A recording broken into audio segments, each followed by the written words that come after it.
Philadelphia Eagles second-year defensive tackle Jordan Davis is proving to be a very valuable asset. Not only is he helping the young guys get used to Philly and life as a professional, he might also be a psychic.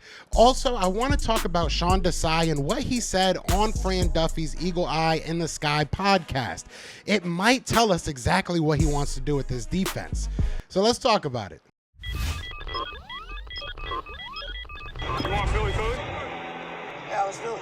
What's going on, you guys? It's your boy Joe Castro, aka Philly Fresco, and it is Philly the podcast. So today I want to talk about Sean Desai, and I want to talk about Jordan Davis and all that they've been doing and what they've been saying that may be even more important. Now, before we get into that, be sure to hit that like, hit that subscribe, join the family. We are on the road to 10K, and we would love for you guys to join that ride. So we're going to start with Sean Desai because I loved what Sean Desai was saying, and I also have a clip from the actual podcast that I want to play because it's very telling. It really is very telling. And shout out to Fran Duffy. We've had Fran on the show a couple of times, man, and it was really cool to kind of hear their story because they used to work together back in Temple in the film room and everything. So I definitely implore you guys to go listen to the full interview because it was really, really awesome.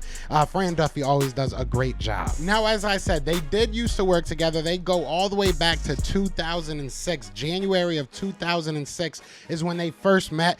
They met by the copier. If you guys have a job, you guys probably have friends that you have met through the copier. So it's cool to see their connection go like that. But one thing that he said, and there was a couple of things that Sean Desai said that really stuck out to me, but one thing that he said in the beginning of this was that he wants to be able to run, hit, impose his will, and play smart, winning football. I want to go ahead and play the clip that kind of caught my attention and see what you guys think. So you had been with Vic for 4 years. I'm sure there are there's a long list of things that you've learned. What were some of the biggest impressions that he made on you? Yeah, I mean, geez. That's right. I would say first, in terms of NFL football experience and how to be a coach in the NFL is the biggest thing that he's taught me. Yeah. That was the biggest influence. And then going down the list a little bit would be how to prepare for an NFL game, week in and week out, and how to make sure that you're adaptable and flexible enough to suit the needs of your players while responding to offensive trends and needs. You can never go into a game without not having an answer, and you got to make sure that you get to your answer fast. And that doesn't mean that you may, you play enough football and coach enough games, you have ups and downs. Sure. In this league, right? You don't want to react to the first thing that happens. That's right. Be overzealous with it. You stay poised with what you've got, and you trust your process, and you rely on putting your players in the best position that they can handle and be in to execute at a high level. And it's about that process, right? It wasn't about the outcome. It was about the process and focusing on that detail to make sure that we're playing good, fundamental, sound, tough, physical football, and that we've got the answers as him when he was doing it as the coach to put him in different spots. Yeah. And then create havoc and create confusion and create different things for an offense to prepare for. Now, when you listen to this, you might be thinking, and it's completely fair if you are, you might be thinking, Joe, that's simple, right? He wants to just play good football. He wants to play smart football. He wants to be able to move on the fly if things aren't working. He wants to be able to put his players in the best position for them to succeed. That sounds simple, right? And if you're not an Eagles fan, that might sound even simpler. But if you look at what Jonathan Gannon did last year, it was a lot of trying to fit round pieces into a square hole, and it just did not make sense. And a lot of times we're looking at Gannon's scheme, and not to really harp on Gannon too much, but the defense in general last year. At the end of the day, we looked at the defense last year, and there wasn't enough change. There wasn't enough momentum. There wasn't enough movement from game to game. It just felt like our scheme was either going to work or it wasn't. When you listen to what Sean Desai was saying, he the building block, right? And the fundamental is the scheme. The building block is the scheme. And he's saying, we are going to go off of that. We're going to go into every game with our idea of what we want to do, and we're going to stick to that. But at the same time, you want to be able to look and see what's happening. And then what he said in his own quotes was have answers. Now, he was talking about what stuck with him from a former coach, but I think it's very, very telling that he said it so eloquently. It sounds like that's his mentality, kind of, meshed with some things maybe he learned from that coach. So this might be exactly what he wants this defense to look like. And honestly, if that is, I love it. I would love to see some halftime adjustments, see some of these guys doing some things that we've been asking them to do for a long time. It might be a very cool shakeup of this defense. So you guys let me know what you think about what he said and what you think Sean Desai is going to do. I'm really, really excited about this guy. Now, lastly, I want to talk about Jordan Davis, man. Jordan Davis has taken on a bigger role than I think a lot of us really even expected him to. I think a lot of us wanted him to be that kind of, big brother kind of figure to these young guys coming in, especially from Georgia.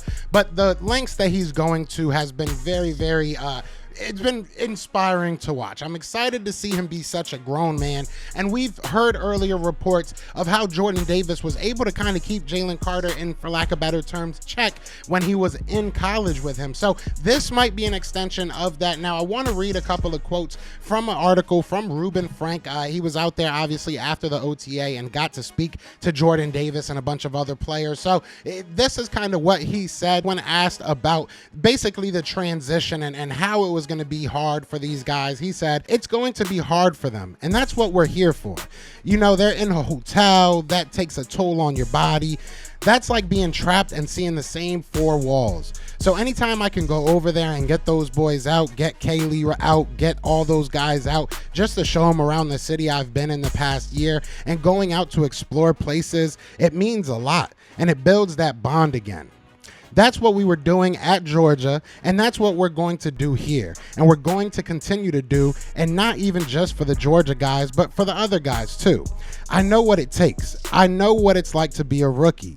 I know how it is when the walls are closing in. You just need to escape. So I offer my apartment. I offer a ride if they need to go somewhere. And if they want something to get, if they want to get something to eat, my line's always open. This is what you want to hear. I mean, this is beautiful. This really is. Jalen Carter is going to be an animal, but Jordan Davis is going to be glue to this team. I truly do believe that. We haven't had a guy like this in a long time. Maybe you look at Fletcher Cox in his early days. I'm trying to think off the top of my head. I'm sure once I stop recording this, I'll think of all the guys that remind me of him. But Jordan Davis, man, his play might go beyond just what he does on the field. If he's able to kind of rein in these young guys, and again, not just the Georgia guys, but rein in these young men, kind of give them a shoulder, right? Give them somebody, a big shoulder. That's a huge shoulder. But give somebody, give these guys somebody that they can kind of speak to. I talked about it in my last video about Reed Blankenship and how he talked about Marcus Epps and how that was a big loss for him because he was so helpful for him as a player and just learning how to be in the league. So it looks like Jordan Davis is taking on that role. Now, also, Jordan Davis might actually be a psychic. This might actually be something we got to check on. We got to ask him for some lottery numbers or something like that and just get a quick heat check. But I want to read this last quote, and you guys tell me. I think this is kind of psychic. So he was asked about them getting drafted and Jalen Carter and Nolan Smith both going in the first round. And he said, I told those boys, you're going to be Eagles. He said, I told Nolan in early March, you're going to be an Eagle. I told Jalen that Wednesday before the draft, and lo and behold, but just having those guys is exciting. So, I mean, hey, I don't know. We might have an all-pro, all-world defensive tackle and a psychic on our hand. You guys let me know what you're thinking. But I just wanted to put this stuff out there. You guys let me know what you're thinking in the comments. Let's start a conversation. But other than that, y'all know what it is, man. If you enjoyed, hit that like, hit that subscribe. But it is Fly Eagles Fly. And we are out here. Peace. Eagles fans everywhere, this is for you. Fly Eagles flying on the team. Touchdown. Time to get Jalen this ring. You don't really want to start a thing. This a Bird Gang Nation, baby. It's a Philly thing. Hater, and you looking like you type trash. I'm just here calling on Philly the podcast.